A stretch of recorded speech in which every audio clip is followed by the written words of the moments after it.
¿Qué tal, estimados estudiantes? Vamos a continuar con la temática de este curso. Nuevamente nos vamos a remontar a las dos civilizaciones que están en estudio, que son Grecia y Roma. Vamos a referirnos primero a Grecia y seguidamente a Roma. Esto por cuanto ya ustedes conocen que a pesar de que compartieron espacio territorial cercanas, ambas civilizaciones al mar Mediterráneo, no así en tiempo. En el caso de Grecia surge primero, llega a su periodo de esplendor primero, y cuando viene el declive de los griegos, sucede que Roma se levanta, asciende, y en el apogeo romano, ya Grecia prácticamente es anexada al imperio romano. Vamos a hablar un poquito de lo que es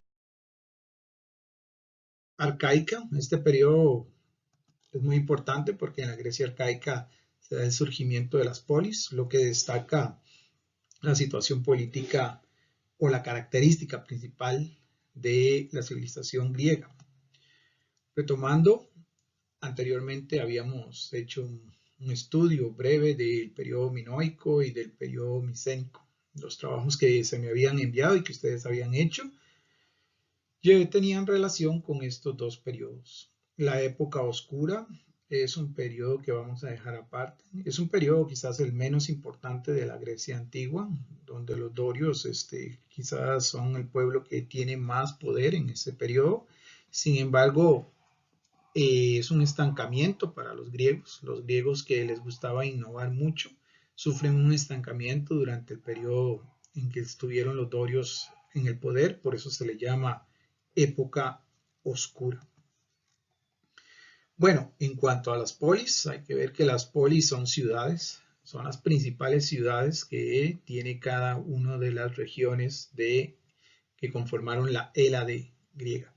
¿Qué es la Hélade? Bueno, la Hélade, una vez más vamos a hablar de ello, la Hélade es un grupo de ciudades-estado que comparten comercio, cultura, que comparten religión, y aquellos ciudades-estado de la antigua Grecia que compartían todas estas situaciones anteriormente mencionadas, como la región de Beocia, la región del Ática, allá en Peloponeso, en Laconia, con las polis de Tebas, Atenas, Esparta y otras polis, todas ellas compartían estas creencias, este tipo de comercio, esta cultura griega, y por lo tanto entonces se sentían unidas. Tan unidas estaban que cuando una polis o una ciudad-estado, ¿verdad?, se veía amenazada, acudían en su ayuda las otras ciudades-estado.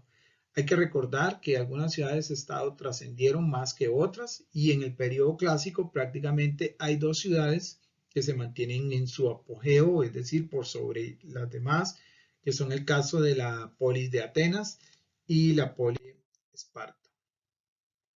A ella nos vamos a referir más adelante, un poquito con esto de las polis de Atenas y Esparta. Vamos a ver su importancia. En este caso vemos el mapa nuevamente para que usted se ubique en cuanto a lo que es el espacio geográfico. Este es el mapa de la antigua Grecia. Se ve nuevamente el Mediterráneo, el mar Egeo, el mar Jónico, las diferentes islas. Cada isla, como la ven, contemplaba una polis. Ahí vemos también la región del Peloponeso, la región del Ática, la Macedonia y Tracia, que son parte de las regiones que integraron la famosa Hélade que les hablé anteriormente. Para los griegos, compartir con otros griegos de esa Hélade era muy importante, pero por sobre todo ellos, a pesar de que sabían que existían otras regiones, lo más importante para ellos era su polis, es decir, el lugar donde residían. Y los griegos en este caso eran muy unidos a su polis, ¿verdad? Era la unidad, era la comunidad.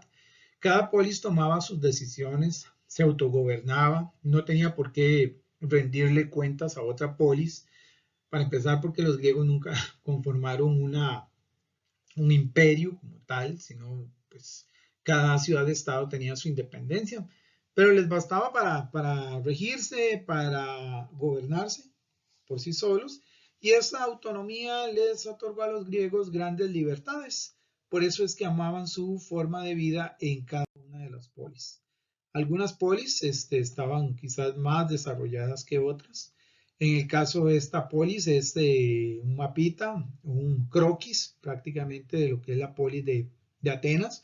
Ahí podemos ver algunos edificios muy importantes como los templos sobre todo, porque recordemos que en un pueblo politeísta y de un gran panteón de dioses, pues era elemental tener muchos templos y altares dedicados a ellos, dado que entendían que el ser humano estaba predestinado a la voluntad de estos dioses. Las polis eran muy organizadas, ahí vemos algo que se llama el Partenón, ¿verdad? En este caso, en el Partenón se reunían, discutían los griegos problemas de cada una de las regiones. Cada polis tenía su Partenón, vamos a decirlo así, donde discutían sus problemas. La asamblea también se reunía en lugares como, ahí como vemos el Erectión, ¿verdad? Lugares de reunión para discutir problemas relacionados tanto con lo que es la economía, con lo que es la política y inclusive situaciones sociales. Esa era la famosa estructura de una polis. Era una ciudad. Alrededor de esas polis pues existían lo que eran zonas para cultivo. El cultivo se volvió muy importante porque la gente que se dedicaba a la parte de agrícola pues llevaba ahí sus productos y se comercializaban también dentro. ¿Okay? Dentro de esas polis, ahí como lo ven en la característica que sobresale, es el gobierno de oligarquía. Oligarquía, para que entiendas, el gobierno de unos pocos. Quizás en un principio los que primero gobernaron, y así fue, fueron las personas con más poder adquisitivo, con las personas que tenían más control del dinero. Esto nos trae a colación, ¿verdad? Que las sociedades no han cambiado mucho, ¿verdad? Normalmente siguen siendo gobernadas por estructuras de mucho poder económico, que sin embargo Solón, un gobernante griego, mete el dedo en la llaga y cuestiona ese poder de los oligarcas y esa discusión que lleva Solón al Consejo de Ancianos va a hacer que en la polis de Atenas surjan grandes cambios, entre ellos el más importante, el surgimiento de la democracia, porque Solón así lo vio. Solón dijo que no podía ser el gobierno controlado por unos pocos, sino que el pueblo debería de tener mayor participación. Esto es parte de la evolución que tuvo la polis de Atenas, por ende se convirtió en la más importante. En la Grecia arcaica también hay que destacar un evento importante, muy importante, porque trasciende hasta nuestros días. Los griegos, amantes de lo que es el deporte, amantes de lo que es ver al hombre en su perfección, crearon las famosas Olimpiadas durante la época arcaica. Las Olimpiadas se mantienen hasta hoy en día con una nueva modalidad de Olimpiadas modernas, pero muchos de los deportes que ellos realizaron aún se preservan en las Olimpiadas actuales. Entonces, esa es parte del legado arcaico, ¿verdad? No solamente con la formación de las polis. También en el legado arcaico vamos a destacar el expansionismo griego. Los griegos, si bien es cierto, no conformaron una unidad de imperio hasta que llegaron los macedonios. Los griegos sí comercializaron y llevaron sus productos cada vez más lejos dentro de la región del Mediterráneo. Y esto se debió a que muchas de las polis se vieron saturadas por el aumento de la población debido a su auge, debido también al el gran comercio que tenía Grecia por su innovación. Fue muy bien recibido por otras poblaciones mediterráneas de la costa, de los litorales mediterráneos, y asumieron mucho el conocimiento griego, las creaciones griegas, el arte griega, la religión griega, todo eso, entonces fue haciendo que se expandiera más la cultura en los litorales del Mediterráneo. Y finalmente, pues la situación política de los griegos, en este caso con la situación política es que en algunas polis no siempre fue todo un proceso de paz, algunas polis tuvieron encontronazos, algunas polis no lograron llegar, de hecho casi ninguna logró llegar al paso de lo que fue Atenas con la democracia, entonces tuvieron enfrentamientos entre ellos y esas guerras civiles hicieron que la población buscara nuevos rumbos para establecerse. los caídos. Y bueno, de ahí las actividades agrícolas es lo que más destaca en el periodo arcaico. Recordemos que la vid por excelencia es el producto agrícola, la vid, la uva que es para hacer el vino, y también hay que destacar el aceite de oliva que tuvo una gran producción durante el periodo arcaico y por ende se mantuvo también en tiempos del periodo clásico, igual que la producción de vino. Bien, en cuanto a las polis de Esparta y Atenas, que fueron las dos polis principales en la Grecia clásica, Atenas era muy diferente a Esparta, como dos hermanos, pero no gemelos, sino siempre dos hermanos discutiendo. Atenas promovió la democracia, ya lo dije anteriormente con Solón. La democracia, pues, es el gobierno del pueblo, demos, kratos, gobierno del pueblo. Y en este caso, ese pueblo tomó muchas decisiones durante la democracia y en eso crearon asambleas donde los ciudadanos participaban, donde se le daba ya no un poder absoluto al gobernante, sino que quien tenía la ley eran los magistrados y había una bule para que se trataran los asuntos sociales, los asuntos económicos importantes para la ciudadanía. Muy organizada la región de Atenas, la polis de Atenas, muy similar a la actualidad. Por el otro lado estaba la polis de Esparta, donde mantuvo a los gobiernos oligárquicos, los gobiernos de unos pocos, los de los ricos, con dos reyes manejando el gobierno, una Jerusia, donde 28 ancianos, personas con mucho conocimiento, le daban consejos a los dos reyes para que tomaran decisiones. Vemos que hay como una cámara baja o diputados, los éforos, donde el pueblo pues ahí los elegía para que tuvieran una representación del pueblo. No está mal, la forma de gobierno sí es un poco más autoritaria que la de Atenas. En este caso, pues Esparta le funcionó muy bien. Lo que pasa es que Esparta también tuvo sus particularidades, tal como lo vemos ahí. Esparta fue de una estructura militar, fue más autoritario el gobierno. Atenas era más de libertades, era más de pensamiento fluido, era más liberal. Vea qué increíble que estas dos estructuras todavía se parecen a gobiernos y a situaciones en la actualidad. Por eso lo importante de ver la historia antigua. Bueno, diferencias sí se manifestaron tanto en lo social. Por ejemplo, ahí vemos que en la organización social Atenas tenía sus tres categorías con ciudadanos, metecos y esclavos. Esparta con los ilotas, los periecos y los espartiatas. Y en el caso de la educación, los espartanos tenían un sistema muy militar. Parecía que el chico desde temprana edad se le llevaba a una academia militar en una formación disciplinaria total. Eso le sirvió para que muchos pueblos, inclusive otras polis, se sintieran intimidadas por los espartanos y su poderío bélico, su forma de llevar las guerras era tremenda, era brutal. Hay escritos de que para los espartanos un niño con alguna discapacidad recién nacido era tirado por los riscos debido a que ellos querían ciudadanos aptos para la guerra. Entonces, en el caso de los espartanos, pues sí fue muy drástica la educación.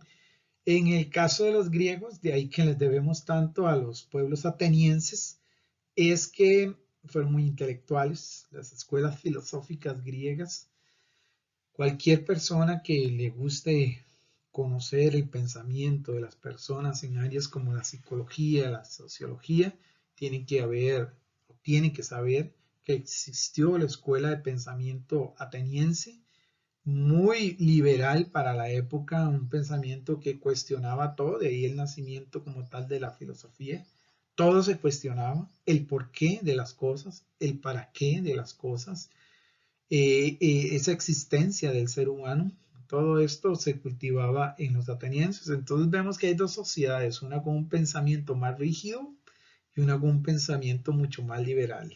Usted verá que si usted fuera hoy en día un ciudadano de las polis griegas, ¿a quién le gustaría pertenecer?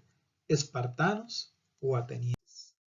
No vamos a decir una mejor que otra. La historia no está para juzgar, está para conocer. Para eso es la historia. Y vamos a ver que a pesar de las diferencias que tuvieron tanto espartanos como atenienses, hubieron momentos en que se unían. Ya lo dije anteriormente que la Hélade era para defender los intereses de los griegos y en este caso estuvieron ahí las famosas guerras médicas. Las guerras médicas, un chistecillo, no eran con doctores, ¿no? Las guerras médicas se hicieron para evitar que los medopersas tomaran el control de la Hélade, de las polis griegas. Las guerras médicas se libraron durante mucho tiempo y quizás la batalla más importante, no porque ganaran los pueblos griegos, esa batalla se pierde, pero es una batalla épica, es una batalla que queda para la posteridad, es una batalla que analizan inclusive las escuelas militares hoy en día, que es la que lleva a Leónidas en la batalla de las Termópilas, el rey Leónidas, espartano, con sus 300 espartanos y 1200 guerreros más de otras polis griegas, se reunieron para hacer frente a los persas que les invadían. Durante mucho tiempo tuvieron un ejército de miles de hombres, bloqueado, y ellos solamente eran 1500 personas, lo tuvieron bloqueado. Podían haber ganado quizás esa batalla en las Termópilas, fue que hubo una traición por ahí, pero es célebre por la forma en que se llevó y cómo sostuvo Leónidas esa batalla para que después Atenas tomara iniciativa en esas guerras y hicieran retroceder a los persas. Al final y al cabo, los persas nunca lograron su cometido de someter a los pueblos griegos y se retiraron.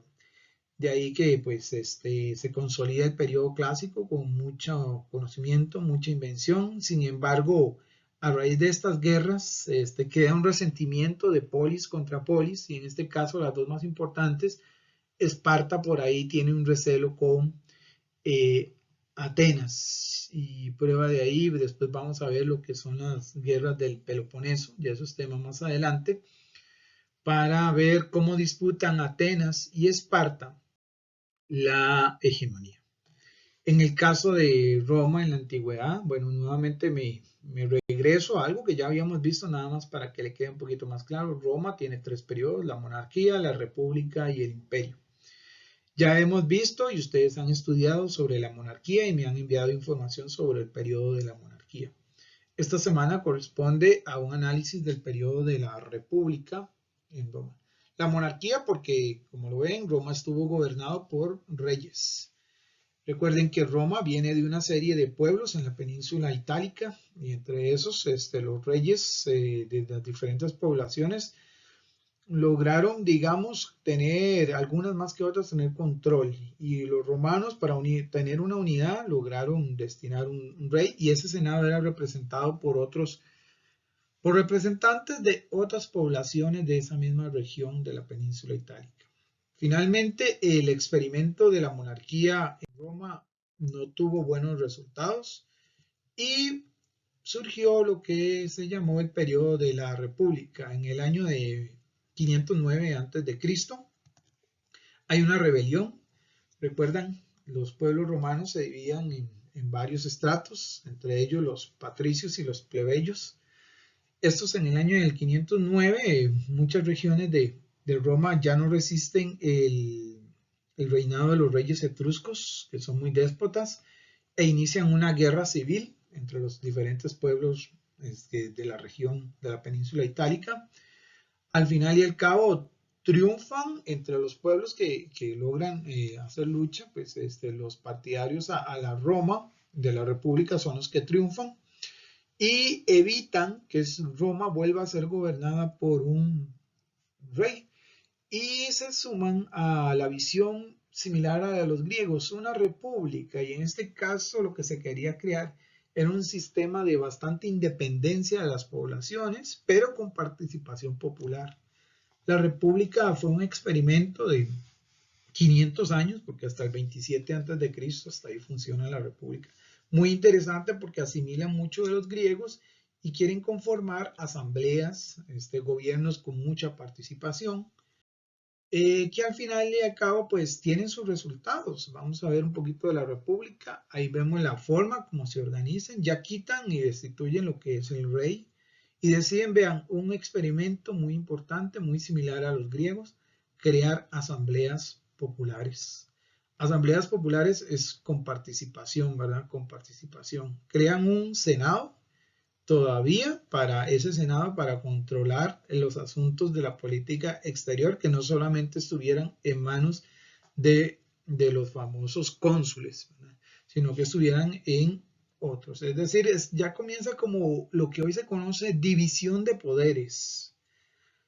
Y en esa división de poderes sí hay una estructura burocrática, es decir, de muchos puestos para ejercer control en la península y para posteriormente ejercer control sobre otros territorios. Porque en el periodo de la República, con todos esos puestos que ustedes ven ahí, el cónsul, el dictador, el prétor, el edil, el cuestor y el tribuno de la plebe, todos esos puestos se hicieron porque Roma, durante el periodo de la República, comienza un periodo de expansión, ¿verdad? No solamente se quedó ahí en la península itálica, sino que Roma entiende que debe de hacer un proyecto de expansionismo, es decir, extender sus dominios y territorios hacia otros lados. Obviamente, para el beneficio de los romanos, ¿verdad? Porque habían grupos sociales, entre ellos tenemos los que más se destacan en la República Romana, los patricios y los plebeyos nuevamente, porque al final fueron los ganadores de aquella guerra civil en la cual derrotan a los reyes etruscos. Con los patricios y los plebeyos, pues hay digamos, no solamente el expansionismo de Roma, sino, vamos a decirlo así, que hay un aporte muy significativo, que es una ley de las 12 tablas. Las 12 tablas tiene que ver esto mucho con el Código de Derecho Romano.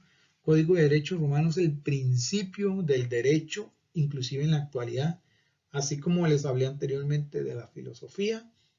El Código de Derecho Romano es tan importante porque a partir de ahí se establecen derechos para los romanos, y vean que ese código de derechos, ahí se establece lo que es que un ciudadano tiene que recibir un juicio justo.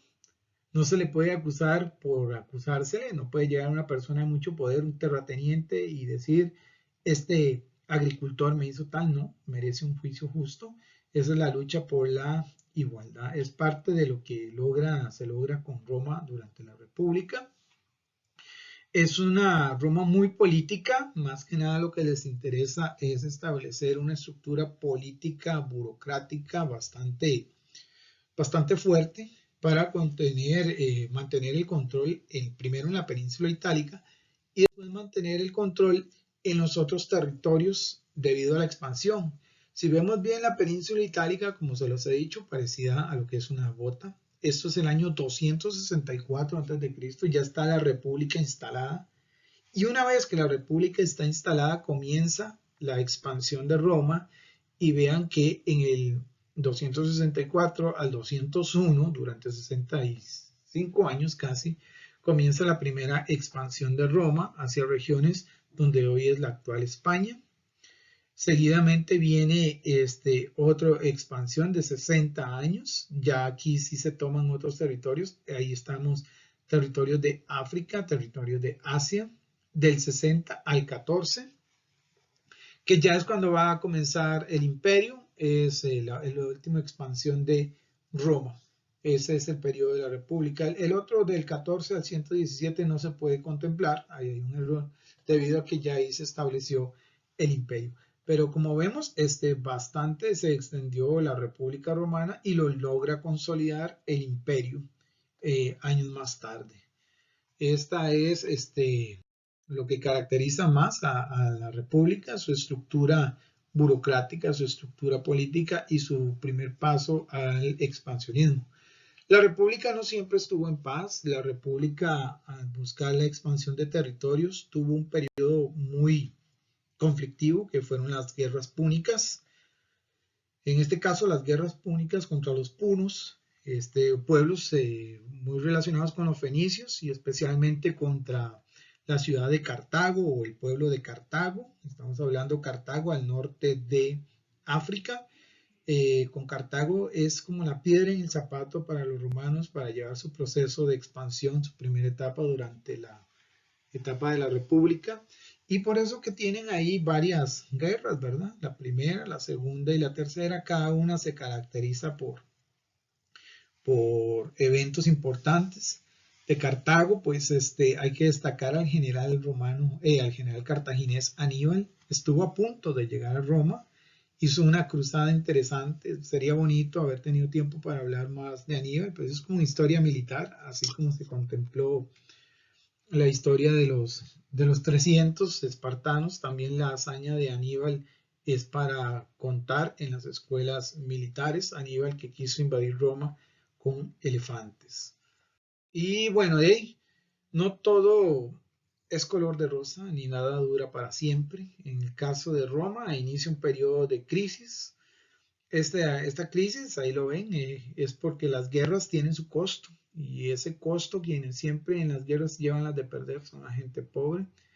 Hay una división de bandos, ¿verdad? Y en este caso tenemos que hay un bando de plebeyos que obviamente va a tratar de dirigir a los pobres, a levantarse en contra de la clase rica, ¿verdad? Generalmente esa clase rica comandada por patricios, de ahí que sufre la República una crisis y entra en guerras civiles.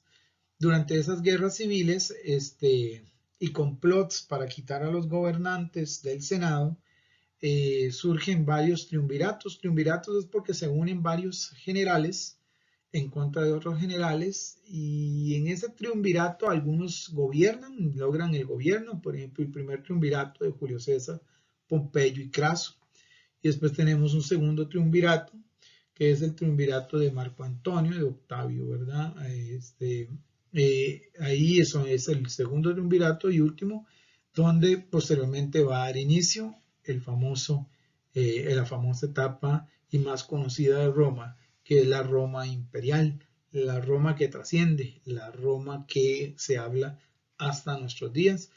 Con esto llega al final la historia de la República Romana y con ello, pues la otra semana pasaremos a hablar ya del último periodo, tanto de Grecia y de Roma, como es la Grecia de Macedónica, la Grecia después de Alejandro, y hablaremos de la Roma imperial, la Roma de los Césares, ya donde es auge y caída, ¿verdad? De estas dos civilizaciones. Y con eso terminaríamos la materia del segundo periodo. Le voy a pedir que por favor ponga atención a estas clases, le van a servir para retroalimentar en futuros pruebas cortas, que nos comuniquemos a través del canal, a través de lo que es la plataforma, perdón, de Moodle, que ha puesto a disposición el centro educativo, que el único canal de comunicación es el servicio de mensajería. Ya no se usa la línea de correo electrónico, sino un servicio de mensajería. Lo he reiterado en varias ocasiones, la dirección lo ha reiterado. Y les invito a seguir las clases ahora de forma asincrónica. Que esté bien y que Dios le bendiga. Muchas gracias.